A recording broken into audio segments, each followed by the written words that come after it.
पृथ्वी पर अब बस कुछ ही जगहें बची हैं जहां इंसान और जानवर एक साथ मिलजुल कर रहते हैं।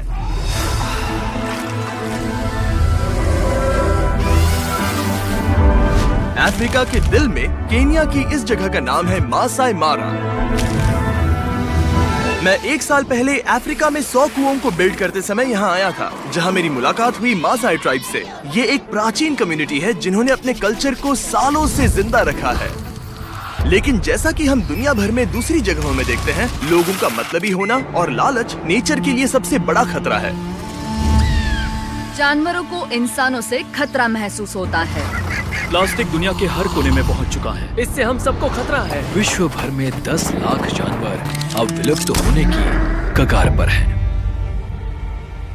लेकिन आशा की एक किरण जरूर है। ये है मासाई मारा का वाइल्ड लाइफ कंजर्वेंसीज एसोसिएशन। यहाँ के मासाई लोगों का एक ग्रुप जो पारंपरिक तरीकों से और डेटा साइंस और एनालिसिस जैसी आधुनिक तकनीकों की मदद से जो कुछ बचा है उसकी रक्षा करने की हर संभव कोशिश कर रहे हैं, जैसे कि शिकार करने पर रोक लगाना और नेचुरल रिसोर्सेज की रक्षा करना। लेकिन अब ऐसी और भी गंभीर चुनौतियां सामने आ रही हैं जिनके बारे में कोई बात नहीं कर रहा। इसीलिए डैन और डैरेन ये देखने के लिए मासाई मारा गए कि हम इस कम्युनिटी की और कैसे मदद कर सकते हैं। और कैंप साइट से कुछ ही दूरी पर डैन और डैरेन ने एक कमाल का नजारा देखा। ये है एलिजाबेथ, उन एंडेंजर्ड व्हाइट राइनोज में से एक जिसकी रेंजर्स रक्षा करते हैं। कितना खूबसूरत जानवर है। आंखों पर यकीन नहीं होता, मतलब उसकी ताकत तुम महसूस कर सकते हो। तुम इन जानवरों के साथ 27 सालों ओके। से हो। हाँ। यानी ये तुम्हारे बच्चों जैसे हैं। हाँ, ये रेंजर्स इन एंडेंजर्ड एनिमल्स की रक्षा करने के लिए दिन रात काम करते हैं। और क्योंकि वो सभी स्थानीय मसाई लोग हैं, उन्हें इस बात की गहरी समझ है कि वाइल्ड लाइफ को बचाना कितना ज्यादा इम्पोर्टेंट है। कैंप साइट पे पहुंचने पर हम मासाई कंजर्वेंसीज के सीईओ डैनियल से मिले, ये जानने के लिए कि वो और कौन सी चुनौतियां झेल रहे हैं। अगर हम पिछले 40 साल देखें तो वैज्ञानिक जानकारी से पता चलता है कि जानवरों की संख्या में गिरावट आई है और लगभग 40% वन्य जीव लुप्त हो चुके हैं। और ये खास तौर पर जमीन की बर्बादी की वजह से हुआ है। मारा का डाउनफॉल 60 साल पहले शुरू हुआ, जब इस जगह को डिवाइड करके यहाँ के मासाई लोगों में बांट दिया गया था। इससे हुआ यूं कि इन्वेस्टर्स ने उस जमीन को डेवलपमेंट और रिसोर्सेज को एक्सप्लॉइट करने के लिए खरीदा। कई मासाई लोगों के पास उन पैसों को लेने के अलावा और कोई रास्ता नहीं था। उन्हें अपनी पुश्तैनी विरासत को त्यागना पड़ा और लाखों मासाई लोगों और उनके जानवरों के रहने की जगह पर नष्ट होने का खतरा पैदा हो गया। इससे निपटने के लिए कंजर्वेंसीज ने एक योजना बनाई जिसके तहत लैंड ओनर्स को अपनी जगह मासाई कंजर्वेंसी को लीज पर देने के लिए प्रोत्साहित किया जाएगा, जिसके बदले में उन्हें हर महीने पैसे मिलेंगे ताकि वो अपनी जमीन को सुरक्षित रख सके। कंजर्वेशन के इस आइडिया ने हमारा रिश्ता वन्य जीव और प्रकृति के साथ और मजबूत किया है, जिससे मासाई ट्राइब और वन्य जीव दोनों को एक साथ फलने फूलने का मौका मिला है। पिछले 18 सालों में मासाई मारा में 24 से ज्यादा कंजर्वेंसीज बन गए हैं, जिससे मासाई ट्राइब और यहाँ के वाइल्ड लाइफ को एक साथ ग्रो होने का मौका मिलेगा। लेकिन कंजर्वेंसी के लीड प्रोजेक्ट मैनेजर टान ने हमें बताया कि नेचुरल डिजास्टर्स और क्लाइमेट चेंज जैसे वेदर इवेंट्स मासाई लोगों के लिए अब तक सबसे बड़ी समस्या साबित हुए हैं। हमने यहाँ कुछ अनएक्सपेक्टेड वेदर इवेंट्स देखे। यहाँ भारी बाढ़ आई है, हमने टूरिज्म कैंप्स की वजह से अपनी प्रॉपर्टी खो दी, और इससे भी ज्यादा दुख की बात यह है कि हमने कुछ रेंजर्स भी खो दिए जो इस कीमती इकोसिस्टम की रक्षा के लिए यहाँ काम करते थे। हमने काफी विनाशकारी बाढ़ें देखी हैं। वो अपनी नॉर्मल पेट्रोलिंग खत्म करके वापस आ रहे थे और उन्होंने पाया कि नदी में पानी का स्तर बढ़ गया है।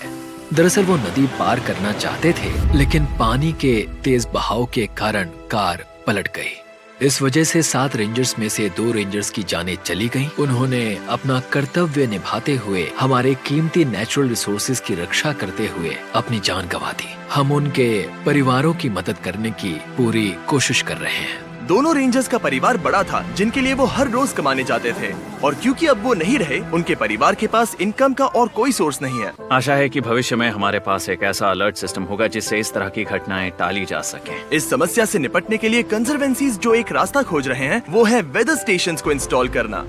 वेदर स्टेशंस इकोसिस्टम पर निगरानी रखने के लिए बहुत जरूरी हैं, और ये इकोसिस्टम मैनेजमेंट के ऊपर जानकारीपूर्ण निर्णय लेने में हमारी मदद करेंगे, जिससे यहाँ कंजर्वेशन का काम आसान हो जाएगा। एक और परेशानी है रेंजर बेस कैंप्स पर बिजली की कमी।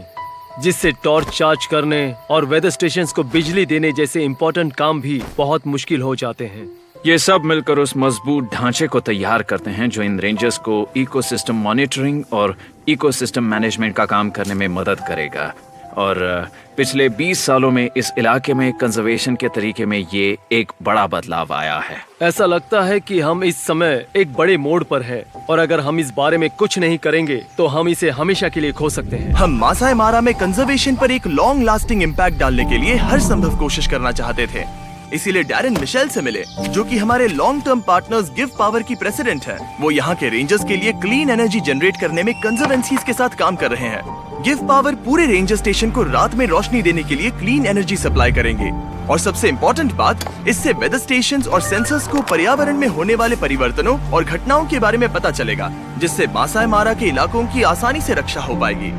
तो मैं इनमें से कुछ रेंजर स्टेशन तक बिजली पहुंचाने के इस मौके को लेकर बहुत एक्साइटेड हूँ। हमें एक डिजिटल कनेक्शन बिठाने का मौका भी मिला, जिससे वो फील्ड में जुटाई गई महत्वपूर्ण जानकारी को एक सिस्टम में ट्रांसमिट कर पाएंगे। इससे हम कार्बन क्रेडिट्स बनाना भी शुरू कर सकते हैं। कार्बन क्रेडिट्स कंपनीज द्वारा अपने कार्बन फुटप्रिंट्स की भरपाई करने के लिए खरीदे जाते हैं। इससे उन्हें एक निश्चित मात्रा में ग्रीन हाउस गैसेस को छोड़ने की परमिशन मिलती है। यदि कंजर्वेंसी को और वेदर स्टेशन मिल जाए तो वो उन कार्बन क्रेडिट्स को कंपनियों को बेच सकते हैं, जिससे वो मासाई मारा को लगातार बढ़ा सकते हैं और उनकी रक्षा कर सकते हैं। हमने जो 7 वेदर स्टेशंस और सोलर ग्रिड्स इंस्टॉल किए हैं, उनके अलावा डैरेन डैनियल को एक और सरप्राइज देने वाला है। डैनियल, और 5 वेदर स्टेशंस बनाने के लिए हम पैसे देने वाले हैं। मैं बता भी नहीं सकता कि मैं कितना खुश हूँ, और मैं पूरे मासाई कम्युनिटी की तरफ से कह रहा हूँ, उन हजारों लैंड ओनर्स की तरफ से जो इस वक्त यहाँ नहीं है। वो ये सुनकर बहुत खुश होंगे।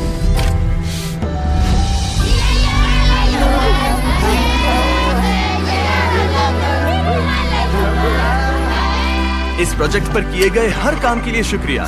इससे रेंजर्स को वाइल्ड लाइफ की रक्षा करने के लिए इस लड़ाई में मदद मिल सकती है।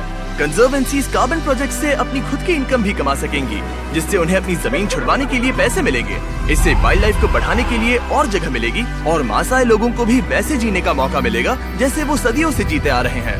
हम ये भी सुनिश्चित कर रहे हैं कि नई पीढ़ियां हमारे द्वारा शुरू किए गए काम को आगे बढ़ाएं, क्योंकि ये उनके जीवन को भी अच्छे के लिए बदल रहा है। इससे हजारों घरों को इनकम मिल रही है और हमारे लिए ये एक आशीर्वाद है।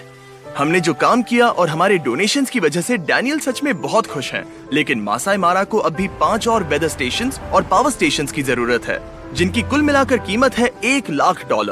यहीं पर हमें आपकी मदद की जरूरत है, तो प्लीज नीचे दिए गए डोनेट बटन पर क्लिक कीजिए। छोटे से छोटे डोनेशन भी बदलाव ला सकते हैं। डैन और डैरेन ने जाने से पहले उन परिवारों से मिलने का फैसला किया जिन्होंने भारी बाढ़ में अपने पतियों और पिताओं को खो दिया था। इसके बाद डैनियल ने बताया कि बीस्ट फिलैंथ्रोपी पूरे 1 साल के रहने खाने के खर्च के लिए पैसे डोनेट करने वाला है, जिससे उनके ऊपर से ये भारी फाइनेंशियल बोझ उतर जाएगा। रेंजर्स ने इस जमीन को प्रोटेक्ट और प्रिजर्व करने के लिए अपनी जान कुर्बान की है। ये बहुत जरूरी है कि हम सभी जितना हो सके उन ऑर्गेनाइजेशंस की मदद करें जो मासाई मारा में ऐसा बड़ा बदलाव ला रहे हैं। हमें एक्शंस लेने और कुछ करने का एक छोटा सा मौका मिला है, इससे पहले कि बहुत देर हो जाए। आप सभी के देखने और डोनेट करने के कारण ही हम ऐसे ऑर्गेनाइजेशंस के साथ मिलकर इस तरह के प्रोजेक्ट्स कर पा रहे हैं जो हमारी पृथ्वी और उसकी प्रकृति की रक्षा कर रहे हैं। तो प्लीज डोनेट बटन पर क्लिक कीजिए ताकि हम इस प्रोजेक्ट को पूरा करने के लिए $1 लाख के लक्ष्य को आसानी से हासिल कर सकें। Thank you so much for watching.